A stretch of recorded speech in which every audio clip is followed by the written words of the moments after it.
like the supply scarcity looked alarmingly similar to 2017 this year, and the price inflation as a result of it. And I am recording now, by the way, but is that all right with you? We're good. Sure. Okay, cool. Great. Yeah. So When we just so you officially know, started, yeah, no, I just yeah. figured I'd hit it because it sounded like the dialogue was going in a good direction. So, I how? didn't mean to drop too many F-bombs. Yeah, no, it's all good. I have a hard time not doing that, so it's all good. I try and keep it pretty casual. How how similar would you say that those two were? I mean, I know that the areas in which the volume was happening kind of was different because a lot of it was isolated to the suburban areas where we saw the 2017 stuff getting a little bit crazy, but it looked alarmingly similar to me, especially when you started to see some of these pre-cons go for 20-30% over fair market value. Do you think that we created a sort of similar risk environment for, I mean, nobody could have predicted an exogenous threat like this, but nobody also was predicting, although we probably should have, the foreign home ownership tax of 2017. Yeah, 2017 was interesting, right? Like prices went from, what was it, 730,000 on average to 920 in like 4 months, Yeah. right? It was just so quick and so sharp that it just kind of caught people off guard. And in the low rise market, the low rise new home market, prices went up 45% in a single year. And then on the high rise side, things are up 30% as well. But interestingly enough, obviously we know what happened in the resale market and the single family new home market is prices have continued to trend down since the middle of 2017. They're still trending down, but the new condo market, it had nothing, right? No decline values whatsoever. So, right.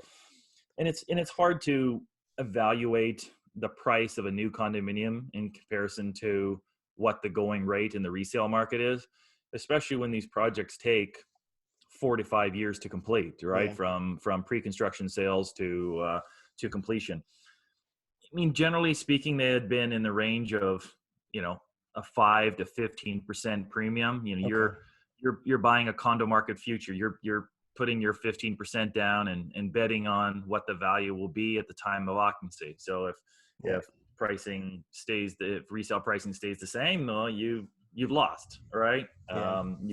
All of your down payment is gone. But if it goes up like it has for 25 consecutive years, then you're in good shape, and that's why investors have been so bullish on buying units. But it's when the gap gets too big, right? Like I see projects downtown now at $1,400 a square foot, and in a brand new, recently registered new building is in and around, the units are trading at $1,150. So it's a pretty big gap in between those two. So it requires a decent amount of appreciation for you to be above market at that time. So that obviously gets me nervous. And then, we people have talked about it ad nauseum. You look at the number that it takes to be cash flow positive at $1,400 a square foot. It's a huge rental number. Yeah. And unfortunately, there's a lot of investors who are only in it for capital appreciation, and that obviously makes you nervous. But there's still a big section of the investors that have been investing for 15 years, that they have a 10-year timeline. They don't evaluate the cash flow in year one. They evaluate their return over a 10-year period of owning this unit. And so they're less concerned about what's happening in the first year. Is that the best strategy to go on? Is that the best risk? I don't know, right? It's been successful for them for a long time, so a lot of them will continue to do it. So we'll see what happens. I mean, do I think price is going to continue to go up the way that they have? No. Will they retract a lot? Probably not. Right. The thing is with new home prices and resale prices, they're very different, right? As resales, individual owners, a lot of people that are selling at this point in time are doing so because they have to. They've either bought another house or they're, for whatever reason that they have to sell. So they're more likely to be accepting a lower price. Whereas a developer, if he's got sold 70% of the units, he's not going to worry about selling units in this next 6 to 9 month period. He's just going to hold off, right, and wait to see the market come down. If you've got a project under construction, you got 15% of the units left, just wait till occupancy Yeah. if you have to hold on to some of those units and rent them out, get an inventory loan, that's fine, right? It's only the developers that are maybe between 50 and 80% sold that say, you know what, I'm almost there. I'm going to have to offer some incentives, but you're not going to see big price discounts, right? Right. There's the margins weren't there for them to discount their units by 15 to 20%. So they're either going to offer some incentives to get the sales over the threshold to get construction financing and move forward, or they'll cancel their project. So Right. the expectations of huge price declines in the new home market is just not going to happen, right? It's just it'll be a very, very gradual process as the older projects get registered and sell off their inventory. And then once we get to a market where you're seeing projects launch, what are they launching at, and what's the new normal, right? So Yeah. it's new home prices are must be evaluated in a very different way Yeah. than resale prices. Do you think that That was there's a long answer. no, Sorry. that's a great answer.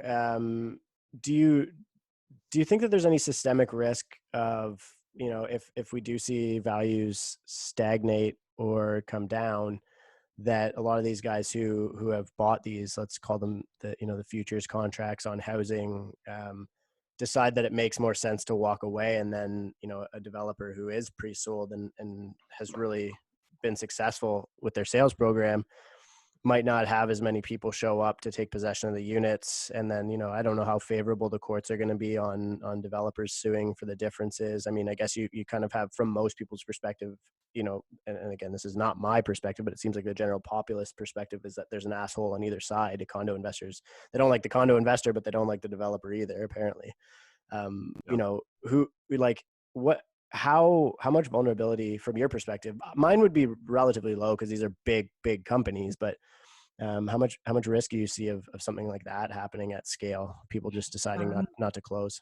The thing to remember is people like to look at the pricing now, right? For like a downtown project are selling at 1325 to 1375 a foot, but the stuff that is occupying now sold in 2016, so that Yeah. sold mostly in the range of 950 to $1,000 a foot, and that, like I said, a lot of the recently registered projects are at 1125. So there's still a lot of wiggle room before you'd even be at a somewhat near breaking Yeah. point.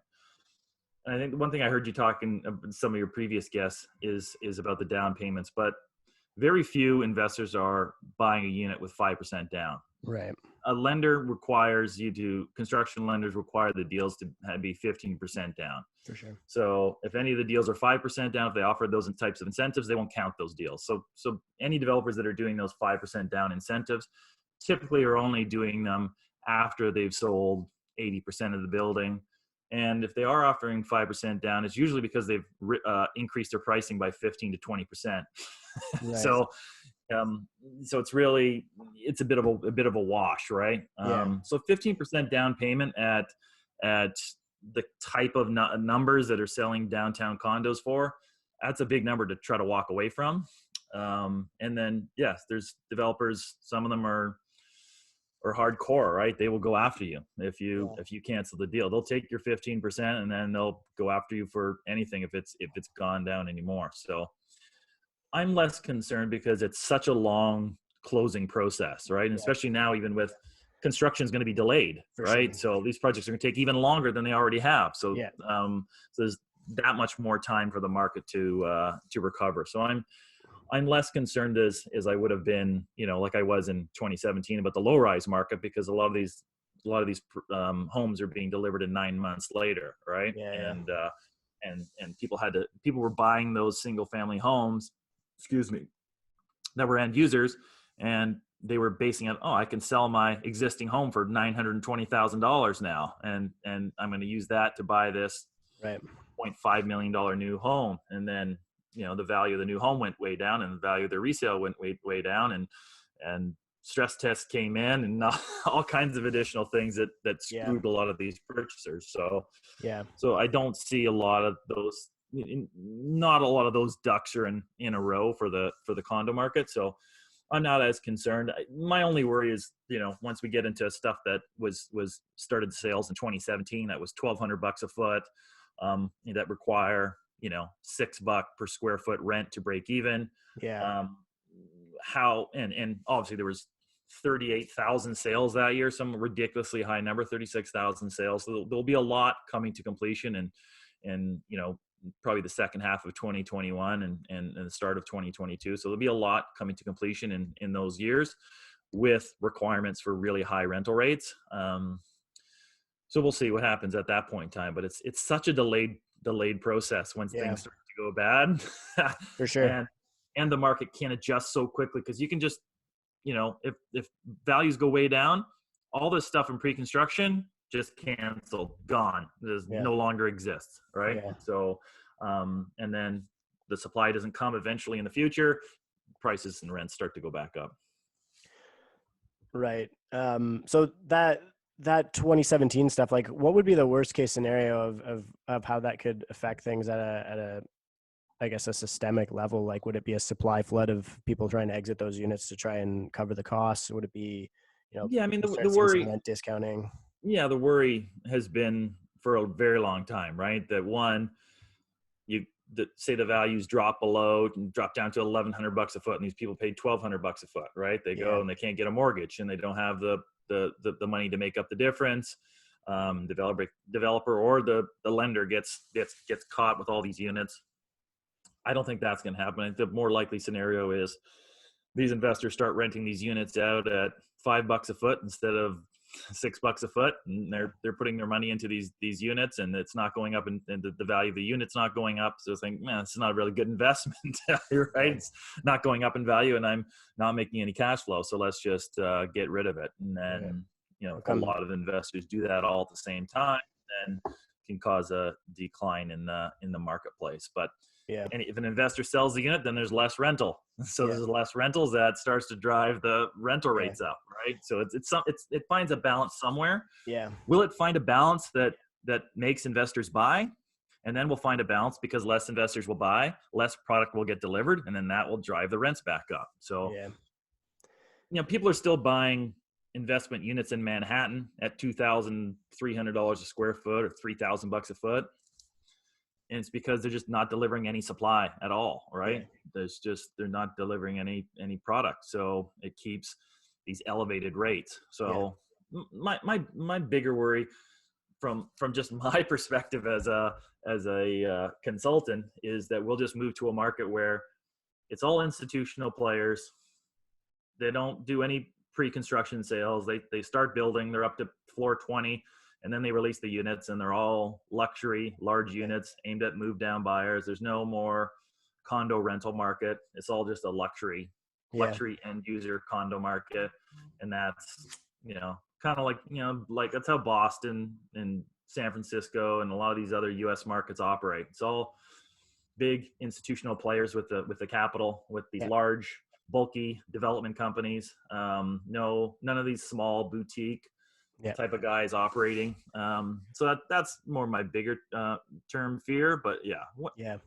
I I don't mean, I don't know if go that's ahead. that's that worth being fearful of. Like, I mean, not that it's not a risk, but that sounds to me a lot more like a healthy market, right? Like, I think that we have this strange and unhealthy commoditization of especially the condo unit in Toronto. And I mean, I spent a lot of time in Europe. I'm half Swiss, so I'm more familiar with it from, comparing it to a European style housing model where, you do have high institutional ownership, very low home ownership. And so my question, I guess, would be, do you see the same phenomena potentially happening on the purpose-built rental side, and such that, a lot of these units do end up back in the hands of end users, and then I guess the purpose-built rental, or the rental supply chain ends up being, brought to market by professionals and large groups? Because to me, that's a much better scenario, especially, like, I think we really start to see the crack showing in the current condo rental model, with how much stress is on the landlord and tenant board this year, or last year, I guess. In such that, you do have a lot of landlords that in many cases don't even really exist in this country. And I'm curious as to, I guess, whether or not you think that that's a possible scenario on the rental side as well. I know Avina has been doing a lot of work on the purpose-built rental financing through the CMHC programs, and a lot of developers seem to be moving in that direction. It, gives them the opportunity to hold assets. What's your outlook? Once they took off the the rent control on new buildings, the number of developers that have come to me for rental market studies is just taken off. It's probably half my business now. So, and some of them are just the typical condo developers that are looking to do something different. And then there's the REITs, and there's the other private capital sources and families. And I do see the market moving more towards more rental, just because pricing is so unaffordable that a much higher share of people in Toronto will be renting. And I think, that this institutional capital and these real estate investment trusts will build a lot of these buildings. But my potential issue with that is the fact that they'll be more conservative, right? They'll build 50-story towers, 40-story buildings. They'll build the buildings with, thinking about very long term, right? So they won't be building as small units, and they'll be building as tall a tower. So we won't get as many units as we would be if in the investor model, where a condo developer could sell 900 units to these individual investors, whereas an institution may be a lot more conservative and not go as big. And then they'll be a little more nervous about building a lot of studios, because studios turn over so quickly and there's damage to the units and stuff like that. And whereas an individual investor might just want a small piece of downtown, so they're like, okay, I'll buy a 325 square foot unit. And as much as people say, who wants to live in that small little box, I think there's demand for that. People want access to the city. People want access to the jobs. And who am I to tell them not to live in 325 square feet? If they want to live in that, more power to them, right? Yeah. So I don't think my values are these other NIMBYs values to determine what someone wants to live in. So if they want to live in a small unit, great. So that would be my only comment on that side. Do I think it would be a better market? Do I think investors lead to volatility? Yeah, potentially, but prices have gone up in the new home market for 25 consecutive years, right? Yeah. So we haven't had that, and it's such a long process. And I always want to get that, like, these towers are tall, right? Pre-construction to occupancy is taking 5 years, 6 years in some point in time. So the you don't quite get the volatility as you would if you could, if everyone was allowed to assign their units and get out of their deals right away, like they had in the 80s, right? Like I talked to a lot of developers back then, or actually I talked to them in 2009, because the market was, the global financial crisis had hit, and I had just taken over running Urbanation and doing the condo market data. They're telling me you could buy a unit for $500 down. You could walk out of the sales office and sell it to the guy in the back of the line for $750, right? And that was it. You were gone. Now you sign your name in that contract. Even if you assign it and the developer allows the assignment, you still have to close if they don't close, right? So there's no getting out of it. You can't just assign it and then you're gone, right? If that person you assigned it to doesn't have the financial ability to do it. And the lenders have become much more conservative. Even despite how strong this market has been for so long, lenders are still really, really conservative on who they deal with and how much of the building is sold. Yeah, I have been on another podcast talking about how some of these secondary lenders have done deals with some developers that I shake my head. Honestly, I think they're, I've met some of these guys. I'm like, this guy's an idiot. He's never going to get it done. But there you have it. They've been able to do it and pull it off. So it'll be interesting to see. Hopefully this crisis doesn't go on for years on end, right? And so we can avoid some of that major damage. Yeah. I guess it's maybe a good segue then to pivot, I guess, so a little bit more to the on-script questions. I think we've been pretty exhaustive in the general idea, and I appreciate the insight there. I think that's really valuable. How much have your assumptions changed, or the information that you're delivering to investors and developers changed over the past, couple of months as a result of this? Were you guys kind of anticipating this in February?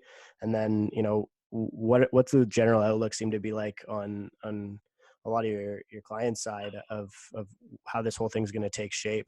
And maybe you can even, I understand it's a very difficult question to answer. So even if you can kind of just give me an exploration of like what, the most massive bear would be saying about this, like what's the worst case scenario and then what's the best case scenario. And I think you and I see that a lot on Twitter, but what's, I guess just some anecdotal clarity on Just to get back to the first part of your question, Sure. people weren't talking about this in February at all. Like Right. no one was talking about this. No. I went to Florida on vacation with my family. No one talking about it whatsoever. March, you see a little bit of it in the news. You just thought, well, that's in China, right? That, Yeah. that Yeah. that doesn't have anything to do with us. So I was as busy as I've ever been in March. People were coming to me with studies and Yeah. things that needed to get done. People were tying up sites, really into the second week of March, right? And then it became a little more real over here. So it's hard. I think every developer is has a different outlook. Um, some are very well capitalized, so they'll take this opportunity if it's available to snatch up sites when if there's any sign of blood in the water.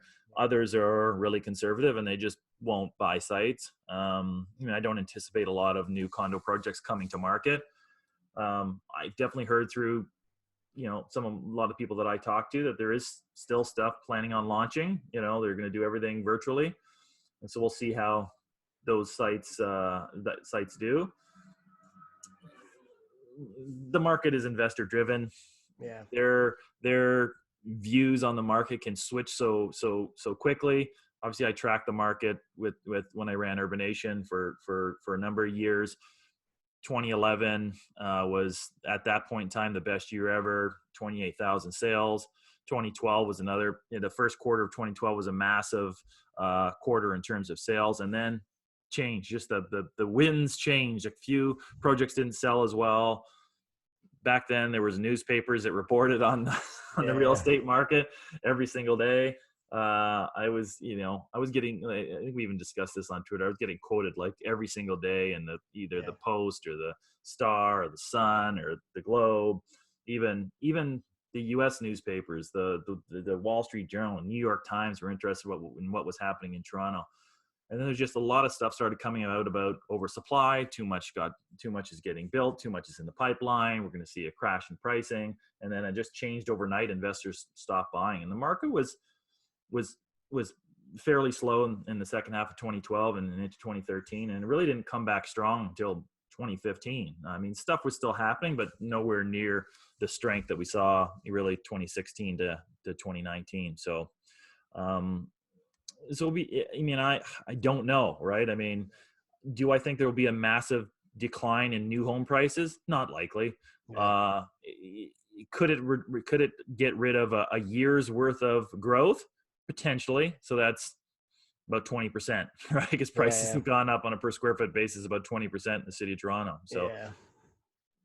costs are not going to go down. I No. mean, we still got record number of units under construction, so you're not going to see any major discount in the construction costs or the city's fees. Are you going to be able to buy land cheaper? Not likely. I mean, No. I look at in my report that I do, the Land Insights report, I look at every transaction, high density land transaction that happens in the GTA.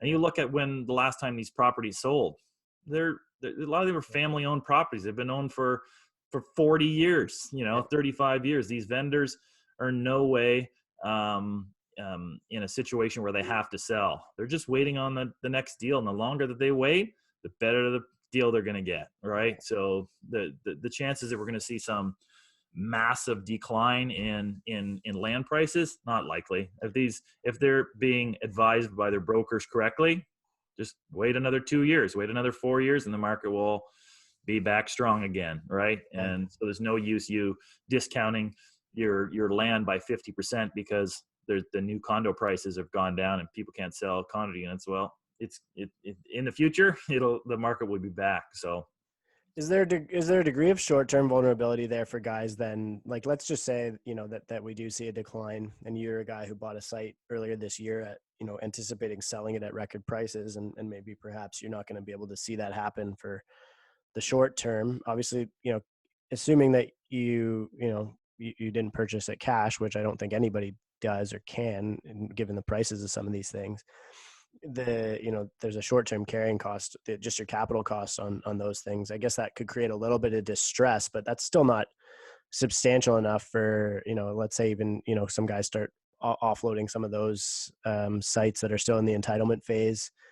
I mean, even from 2 years ago while they're waiting, because like a lot of these guys are anticipating holding it for 2 years before they get their zoning anyway, because that's how the pace of the city's moving at, right? Yeah, I think there'll definitely be guys that fail. I mean, there'll probably even be sites that are under construction that will get canceled. Right. But there's a lot of very affluent people in this market, and they'll snap up those projects and complete them. So, Yeah. um, I don't anticipate some 1989 like decline, right? I Right. mean, prices went up 45% in 2 consecutive years in like the late Yeah. 80s in the Yeah. new condo market. And back then condos were a lifestyle choice, right? They were Yeah. 1,000 to 1,400 square feet. People were living in condominiums because it was something different. It was something Yeah. cool. Right now people live in condominiums because they can't afford a single detached house. Right. So So it kind of, it's a need more than a want, right? yeah. So the Actually, slightly different. I'm interested to get your perspective on that, because a lot of the growth that I've seen, I sort of look at things geographically a little bit more than just price wise when I try and analyze this, because I see that there's certain markets, especially in the GTA, that you get those drive till you qualify markets, right? And you can see a really consistent strength in the price floor, I've noticed. And I had thought that my perspective of the CMHC policy of sort of pushing a lot of people down with the stress test, and then also supporting the bottom end with the CMHC programs for first time home buyers, had sort of really, I guess perhaps their perspective was that price floor growth is healthy growth, and they tried to isolate the demand as much into that category. Going with the philosophy that sort of the affordable is always in style, or there's always demand for it. Do you think that we have a degree of safety for like I've noticed just, and this is again anecdotal, which it seems to be a hilarious conversation on Twitter right now, but um, a lot of opportunism from people who have, like, everybody from my generation has been pushed out of the market over the past 3 to 5 years, like, or not everybody, but the vast majority. And so, but I've seen like record numbers of phone calls coming into the shops, and like I kind of chirped Brian about that, but I didn't really mean it, like I really meant it as a joke, that like Or Brian. it was fun. I thought it was funny, but anyway, I've actually, there is crazy opportunism because a lot of these people see it as their last chance to get into the market, and they're seeing a dip, like volumes down, and there's some, there's a little bit of discounting on the micro level. Um, I guess, question one is, do you think that the policy was designed to protect the price floor, and two, do you think it's successful in doing that, and will be, throughout the year, and maybe that'll give us a little bit of safety? Well, obviously I mean, if you're talking about the policy being the stress test, or do you mean the CMHC where they're trying to help out first time buyers? Yeah, I guess both, to be honest with you. I mean, Yeah, I mean the stress test is, I mean, they're trying to prevent people from being over leveraged, regardless of what they're buying, right? mhm, I mean, my only concern about that is I saw no research from them whatsoever saying that 200 basis points was the right number. I have no, no idea how they came up with that. I just pulled it out of a hat, I guess, right? yeah, But and I think the best way to go about things, when you're changing policy, is for it to be gradual, right? It should have yeah, been 75 basis points or 100 basis points, not 200 right off the bat, right? I yeah, thought that was kind of silly, because it caught some people off guard and sure, unprepared, right? So, yeah, but in the end, yeah, I don't want people to be over leveraged. I don't like bubbles. Bubbles are not good for my business. yeah, Bubbles are not good for the health of the market overall. I just think there needs to be a healthy balance between the stress test and making sure that first time buyers can get into the market. I don't think we want a market where 75% of the people are renting and investors are holding all this product and making all the money. I think we want a healthy number of people owning. In terms of like driving till you qualify, that's always a tough one. I think young people like to be downtown. They like to be in the action. They like to be where there's job opportunities to move up where there's significant others to seek out. And then when you start a family, then maybe nightlife and proximity to your job changes a little bit, and you would rather sacrifice that for some more space, and so you're looking to maybe move out of the city. The problem is it just becomes so difficult, and you said you're an example yourself, to drive in from a 905 to downtown Toronto, right? It's just and even to North Toronto, Yeah. anywhere in Toronto, is just becoming impossible. So it will be interesting to see if this COVID-19 crisis causes companies to reevaluate their office space needs, and if they start to have people coming in only 2 days a week and working from home 3 days a week, and then people say, you know what, I don't need to live in the entertainment district, I don't need to live in the financial district, I don't need to live even in downtown west or downtown east, I can live in Pickering and take the GO train for those 2 days a Yeah. week, I can live in Maple, I can live in Barrie, right? Because if I'm only coming down twice a week, why not live in this significantly cheaper marketplace? Yeah. Will that happen? It's so hard to guess. I mean, I worked in Richmond Hill for a while, and and a lot of people that work there said, I need my space, I need my backyard, I want my Yeah. dog to run. I grew up in New York region. This is what I'm used to. This is what I want. And if I have to go to Sutton, and if I have to go to Aurelia and drive an hour and 25 minutes to work, I will. And Yeah. then I meet some people in the city of Toronto that say, I would never live north of Bloor. That's the craziest thing you've ever said in your life, Yeah. Yeah. right? Like, Yeah. I'll raise my kid in 600 square feet and they'll get used to it, right? Like, Yeah. Yeah. so it's hard. It's so hard to get it on the Yeah. macro level. But you know, I would just agree. Like consumer sentiment's really tough to figure out how to quantify. I think that I see a couple of vulnerabilities. The one big one being, how many of those suburban, like I guess your sort of suburban Toronto homes are owned by um, boomers, and that there's not an excessive amount of demand for, or not a lot of people who can afford those. Like when people talk about a supply, I don't know. My perspective's been gradually changing because condos really do seem resilient because they're sort of traded as that entry level product, and because they're selling to the people who are buying today. But you got like, I don't know, sort of your Etobicoke or your Scarborough stuff, where it's suburban, but it's now getting into that urban agglomeration of Toronto, and densities happening around it a lot tighter. Those people aren't gonna, I don't think, are gonna want to live in those massive houses forever. Like I would call that my parents' generation. Let's say they're gonna eventually move either into a condo and so to me that like that's a more real and more quantifiable supply flood than a bunch of condo investors trying to decide whether or not they want to lose money instantly or lose money over the next 5 years through a negative cap rate, right? my only concern would be the areas that are really outside of the potential commuting zone, right? So if you can still get to Markham and Richmond Hill and Mississauga, where there's a decent amount of jobs, I think all those homes will be fine. There's a lot of people would be fine moving to, to Aurora and to West Gwillimbury and some Yeah. of these areas. It's places like Peterborough, Aurelia, Right. Bowmanville, um, you know, Collingwood, some of these places that are just a little bit too far Yeah. for a commuter to go. Yeah. But people are living longer, older generations not choosing not to move down. So I think this potential crisis of boomers, dying and house prices going down, I still think it's 20 years away Right. from that Yeah. even being a topic of conversation. And by then we'll have massively increased the population even more. Right. So, Hmm. and who knows, maybe there'll be more people working virtually by that point in time. I don't know. Yeah. I mean, Actually, on that note, sorry to interrupt you, but you mentioned briefly the potential, or there could be changes to the work from home right now we're going through what would be the biggest work from home experiment in history. And, if we start to see that happen at scale, does the functionality of the central business district kind of decline? Like,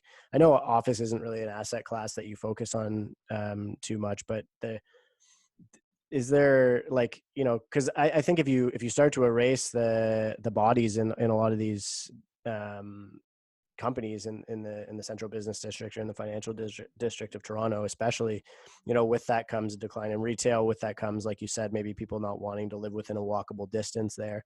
I mean, I've seen a lot of economists, mostly European economists, talk about how they think that it's going to become functionally obsolete. And I don't think that it's that extreme, but do you see that there could be a changing sentiment about the central business district as a result of something like this? I mean, I don't think so. I mean, I think at least in the short term, I think the socially distancing and maybe allowing, maybe we're just reducing your space. I mean, we've already seen like a massive reduction in the amount of space per person, right? That's not a number that I track, but when I listen to other people that operate in the commercial space, it's down to something like ridiculously low. Like, what is it?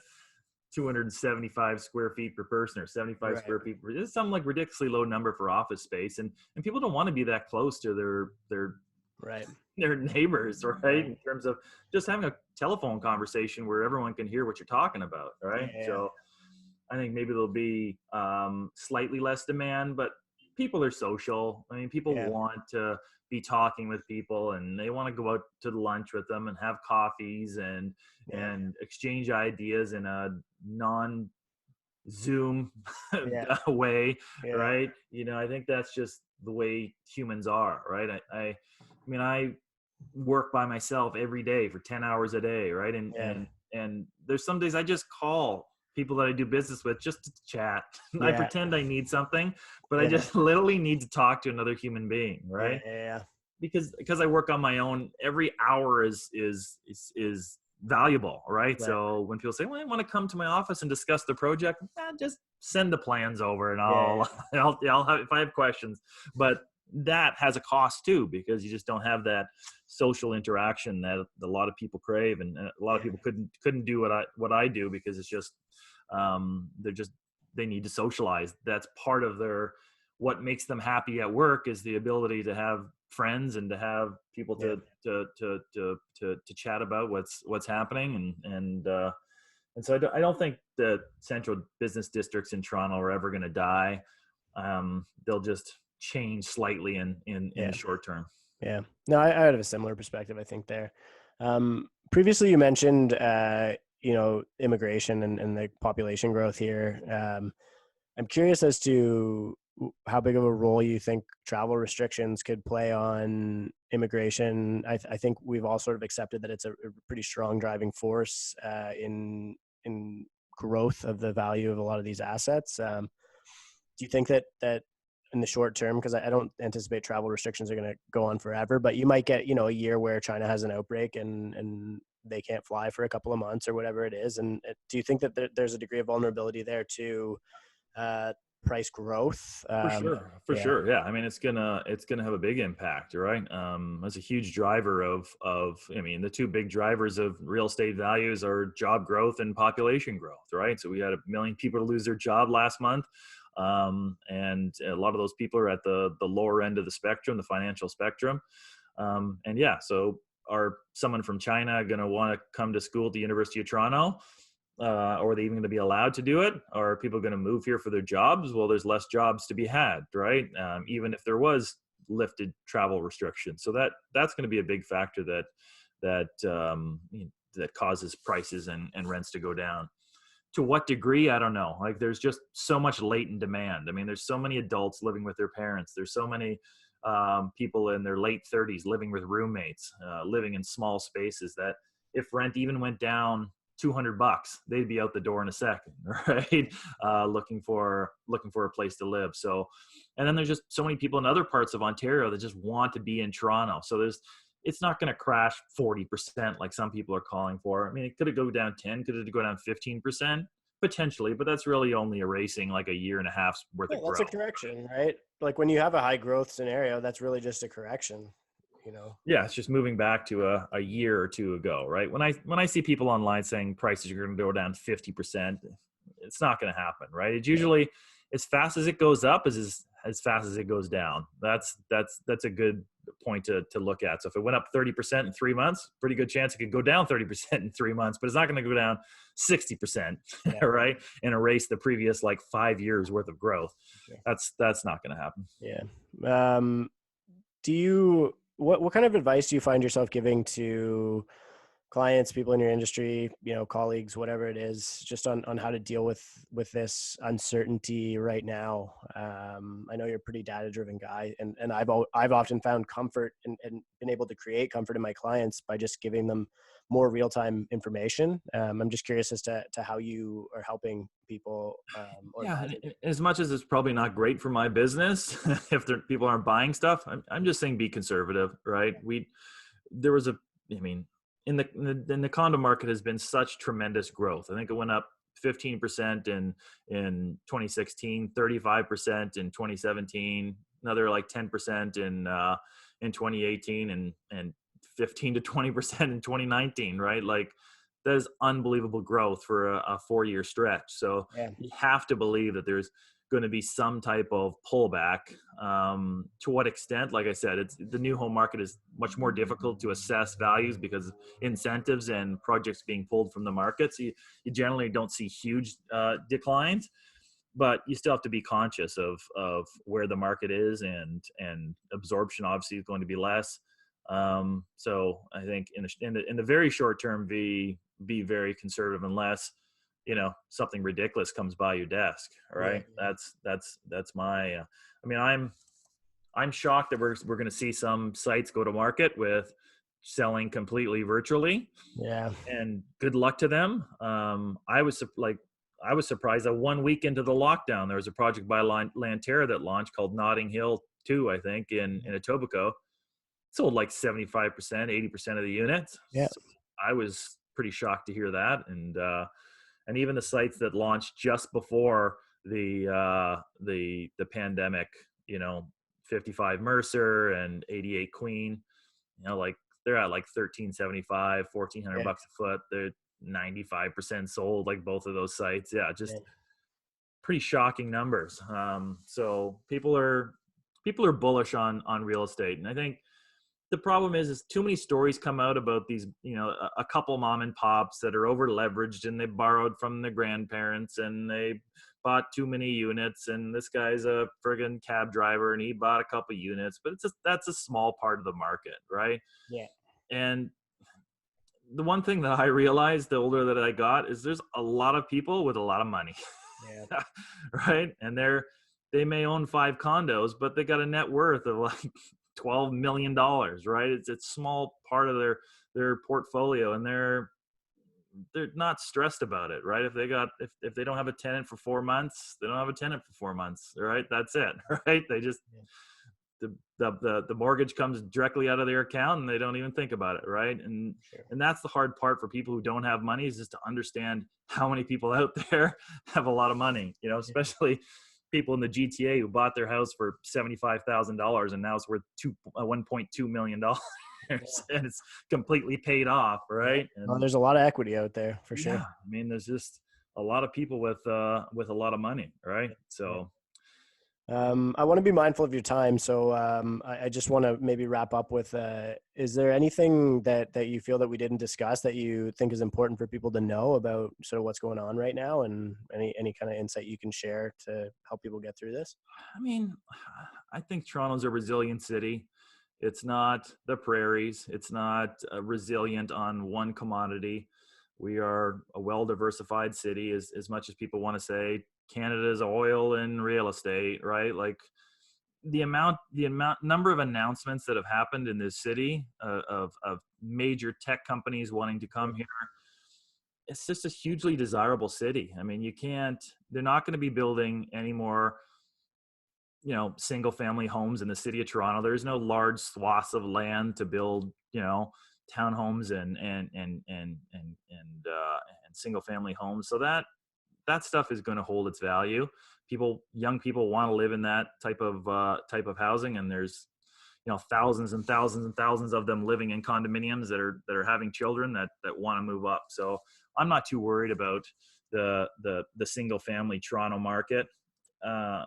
Is the stuff that's outside of the commuting range that has the potential to go down?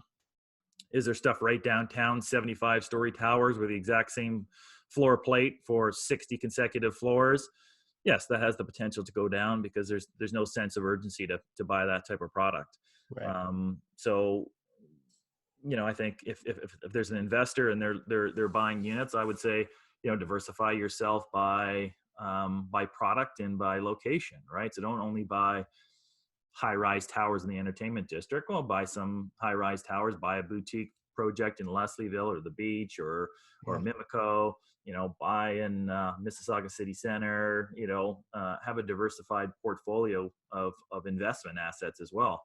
Yeah. If I go out and buy 10 units right now, no, probably not. I think there's some incentives coming. So, as much as my developer clients would probably be angry of me saying that, but there'll be incentives that come.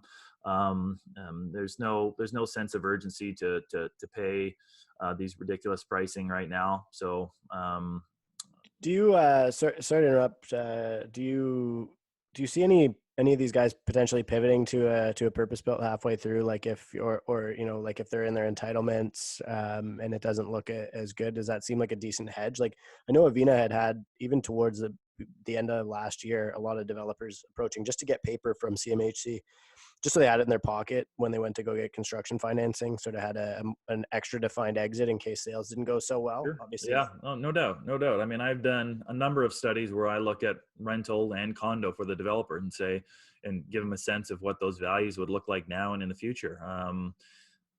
Developers a lot of them are pretty cognizant of the fact that the market is very investor driven, and investors can change their view on the market really quickly.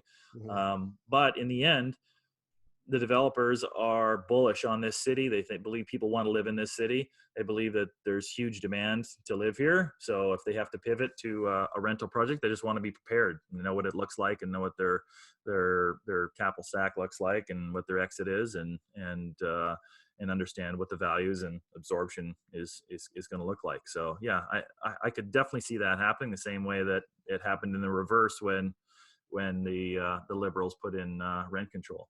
Right. Interesting. Very interesting insight. Okay. Where can people reach you if they want to reach out, pick your brain, talk about a project, anything? Sure. Yeah. It's bullpenconsulting.ca. I'm Ben at bullpenconsulting.ca, at Ben Myers29 on Twitter. No housing bears yelling.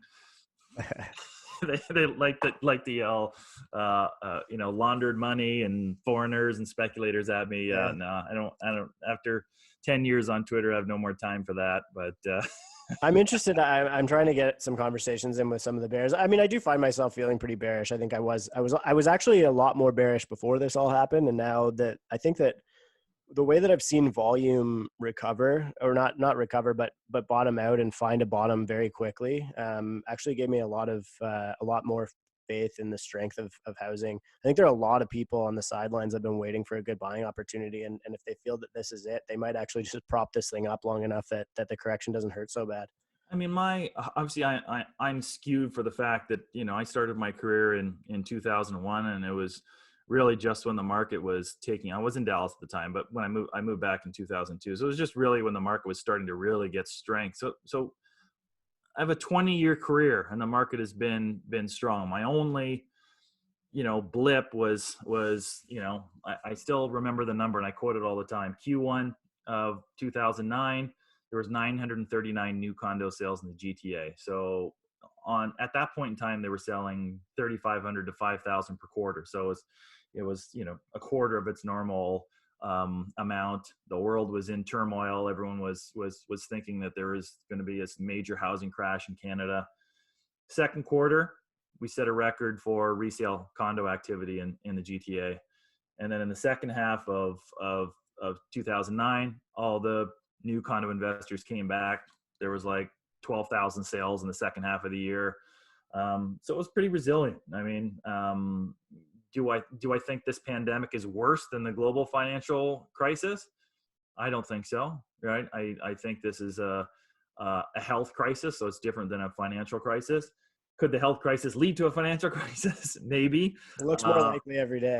But I do think a lot of these jobs will come back, and I think when we get enough zeros in a row for new cases, people are going to want to go to restaurants. You know, there'd be jonesing for, you know, sitting in the restaurant, having a beer and having a steak and having a birthday party, and they'll be saying, no, I need that new TV. I need that new thing, you know, and people will be back at it again before we know it. So I'm hoping it doesn't linger for 2 years or 3 years in some of the worst case scenarios that people are throwing out. But, you know, I think Toronto's a world-class city. And if any city is going to bounce back quickly, it'll be our city.